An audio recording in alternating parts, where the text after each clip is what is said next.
राधे राधे दोस्तों, मैं विश्वजीत। आज मैं आपके लिए कक्षा पाँचवीं अध्याय तीसरा 26 जनवरी की परेड नामक पाठ का प्रश्न उत्तर लेकर आया हूं। अगर मेरे इस चैनल पर आप नए हैं तो चैनल को सब्सक्राइब कर बेल आइकन को क्लिक करें और इसी तरह से वीडियो अंत तक देखते रहें। चलिए इसका प्रश्न उत्तर देखते हैं। जैसे यहाँ संक्षेप में उत्तर दो, मतलब एक दो वाक्य में उत्तर दो। किसने किसे पत्र लिखा, चारों ओर किसका समुद्र दिखाई पड़ता था, 26 जनवरी की परेड कहाँ हो रही थी। ये सभी समस्त प्रश्नों का उत्तर मैं एक पृष्ठ पर लिखा हूँ जो आपको दिखाना चाहता हूँ। आप वहाँ से प्रश्न उत्तर को समाधान कर सकते हैं। जैसे किसने किसी पत्र लिखा, सॉरी यहाँ पर किसे होगा, किसे पत्र लिखा। राजेंद्र ने अमर को पत्र लिखा। चारों ओर किसका समुद्र दिखाई पड़ता था, चारों ओर लोगों का समुद्र दिखाई पड़ता था। 26 जनवरी की परेड कहाँ हो रही थी, तो 26 जनवरी की परेड दिल्ली में हो रही थी। सबसे पहले किसने झंडा फहराया, सबसे पहले राष्ट्रपति ने झंडा फहराया। बैंड कौन बजा रहे थे, बैंड सैनिकों की झुंड या सैनिकों की टुकड़ियां बजा रहे थे। फौजी गाड़ियों में क्या रखे गए थे, तो फौजी गाड़ियों में तोप और मशीन गने रखे हुए थे। हाथी पर बैठे हैं बच्चों को कौन सा पुरस्कार प्रदान किया गया। हाथी पर बैठे बच्चों को वीरता पुरस्कार प्रदान किया गया। हवाई जहाज कितने रंगों का धुआं छोड़ रहे थे, तो हवाई जहाज 3 रंगों का धुआं छोड़ रहे थे। राजेंद्र ने अमर को कहाँ आने का न्योता दिया और किस लिए दिया, तो राजेंद्र ने अमर को 26 जनवरी की परेड देखने के लिए दिल्ली आने का न्योता दिया। अब प्रश्न नंबर 2 पर चले आते हैं। निम्नलिखित प्रश्नों के उत्तर अपने भाषा में लिखिए। राजेंद्र ने अमर को पत्र क्यों लिखा। राजेंद्र ने अमर को पत्र लिखा क्योंकि वे अमर को 26 जनवरी की परेड के बारे में बताना चाहते थे। 2 नंबर, 26 जनवरी की परेड में किस को सलामी दी जाती थी, तो 26 जनवरी की परेड में राष्ट्रपति को सलामी दी जाती थी। 3 नंबर, परेड में कौन कौन लोग भाग लेते थे। परेड में तीनों सेनाओं के जवान, थल सेना, वायु सेना और जल सेना भाग लेते हैं तथा अलग अलग राज्यों की संस्कृति को भी झांकियाँ के माध्यम से दिखाया जाता है। घोड़े और हाथी की सवारी भी दिखाई जाती है। 4 नंबर, नौसेना के जवानों की वर्दी का रंग कैसा होता है, तो नौसेना के जवानों की वर्दी का रंग सफ़ेद होता है। झांकियों में क्या होता है। 26 जनवरी के परेड में दिखाए जाने वाले झांकियों में देश के अलग अलग राज्यों की सभ्यता एवं वहाँ की संस्कृति को झांकियों के माध्यम से दिखाया जाता है। 6 नंबर, परेड में हवाई जहाज़ों ने क्या किया।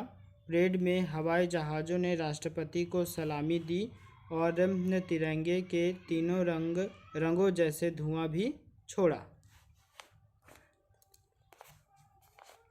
7 नंबर, परेड की सलामी कौन लेते हैं। परेड की सलामी राष्ट्रपति लेते हैं।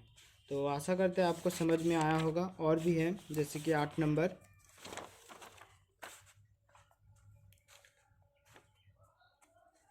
कदम ताल करते हुए विद्यार्थी कौन सा नारा लगा रहे थे। तो कदम ताल करते हुए विद्यार्थी जय हिंद का नारा लगा रहे थे। 9 नंबर, किन बच्चों को वीरता पुरस्कार दिया जाता है और क्यों दिया जाता है? तो वीरता का पुरस्कार बहादुर बच्चों को दिया जाता है। उन्हें वीरता और हिम्मत के लिए पुरस्कार दिया जाता है। 10 नंबर, हमारे देश के विभिन्न लोक नृत्यों का नाम खोजकर लिखो। तो हमारे देश में विभिन्न प्रकार के लोक नृत्य हैं, जैसे बिहू, भरतनाट्यम, कुचिपुड़ी, भांगड़ा, डांडिया आदि। 11 नंबर, हमारे राज्य के एक प्रमुख आदिवासी लोक नृत्य जिनमें मुखौटा लगाया जाता है उसका नाम लिखना है। ये छाव नृत्य एक आदिवासी नृत्य है जिसमें मुखौटा लगाया जाता है। ये शायद पुरुलिया की तरफ, पश्चिम बंगाल राज्य के पुरुलिया जिले में यह नृत्य देखा जाता है। 12 नंबर, भारतीय सेना के कितने अंग हैं उनके नाम लिखें।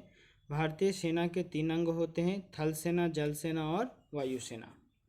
अब यहाँ पर कुछ दिए गए हैं, शब्दों को पढ़ना है और उसको विच्छेद करना है, शब्द को विच्छेद करना है। जैसे कि राष्ट्रपति, राष्ट्र जोड़पति, गृहपति, गृह जोड़पति, भूपति, भू जोड़पति, अधिपति, अधि जोड़पति, राजपुत्र, राज जोड़पुत्र, देवपुत्र, देव जोड़पुत्र, धर्मपुत्र, धर्म जोड़पुत्र, आर्यपुत्र, आर्य जोड़पुत्र, राजतिलक, राज जोड़ तिलक, राजधानी, राज जोड़ धानी, राजतंत्र, राज जोड़ तंत्र, राजकाज, राज जोड़ काज। इस तरह से ये बहुत ही ईजी है। निम्नलिखित 4 में निम्नलिखित वाक्यों के सही अर्थ बताओ। जैसे लोगों की आंखें राजपथ की ओर लगी हुई थी। लोगों, तो ऑप्शन ये 1 नंबर हो जाएगा। लोग राजपूत की ओर देख रहे थे। 4 नंबर, चारों ओर ऐसा लगता था जैसे कि लोगों का समुद्र हो। तो ऑप्शन 2 नंबर, चारों ओर लोग ही लोग थे, इसीलिए लोगों का समुद्र लग रहा था।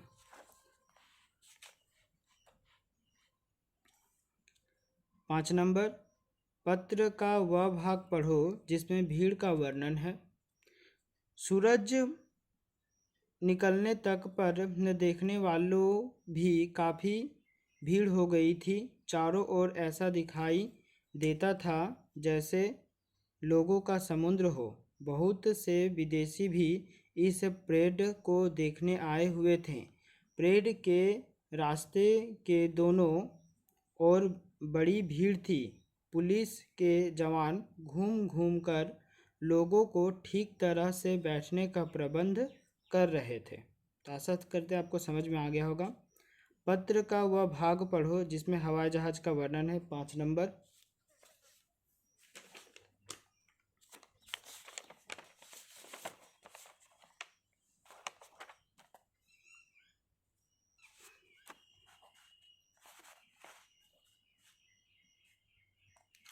26 जनवरी का परेड बहुत ही धूमधाम से मनाया जाता है। उसमें सबसे बड़ी आश्चर्यजनक लगती है हवाई जहाज़ों का करतब। लोग उसका बेसब्री से इंतज़ार करते हैं। सबसे पहले हवाई जहाज़ से राष्ट्रपति को सलामी दी जाती है। उसके बाद हवाई जहाज़ 3 रंगों का धुआं छोड़ते हैं। इसे देखने में ऐसा लगता है मानो पूरे आकाश में तिरंगा खिल गया हो। यह दृश्य देखकर सब लोग खुश हो जाते हैं। 6 नंबर, वर्णों का उच्चारण करो एवं शब्दों को पढ़ो, समझो और 3-3 वाक्य लिखें। तो वर्णों को, जैसे कि यहाँ पर वर्ण दिए गए हैं, अब ये वर्णों को पढ़ना है और इस वर्णों को सजाकर एक शब्द बनाना है। जैसे स से वर्ण सब, सूरज, समुद्र, हंसना, पास, घास, सभी, सागर। और ये भी एक स है, तालवश, शत्रु, शोभा, आकाश, विदेशी, मशीन, शांति, प्रकाश, रोशनी, शिव। अब आ जाते हैं 7 नंबर। निम्नलिखित शब्दों से वाक्य बनाओ। जैसे कि राष्ट्रपति है, पुरस्कार, तिरंगा, सेनाध्यक्ष, लोक नृत्य, दूर दूर। तो राष्ट्रपति डॉक्टर राजेंद्र प्रसाद भारत के प्रथम राष्ट्रपति थे। पुरस्कार, उसे प्रधानाचार्य जी ने पुरस्कार दिया। तिरंगा, भारत के राष्ट्रीय ध्वज को तिरंगा के नाम से जानते हैं। सेनाध्यक्ष, सिकंदर अपने सेनापति के साथ भोजन कर रहे थे। लोक नृत्य, विद्यालय के वार्षिक उत्सव पर लोक नृत्यों का आयोजन किया जाता है।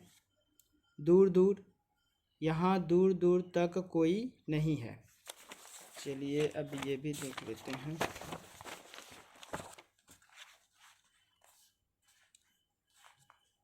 तो मैं आपके लिए कुछ होमवर्क छोड़ रहा हूँ।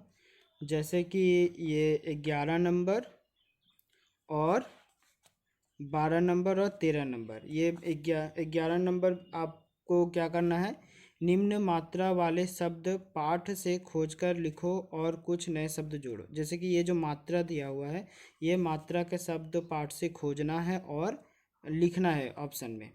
और ये मैं अभी बता दूंगा। और जैसे कि ये धड़ धड़, ये युग्म शब्दों को खोजकर लिखना है।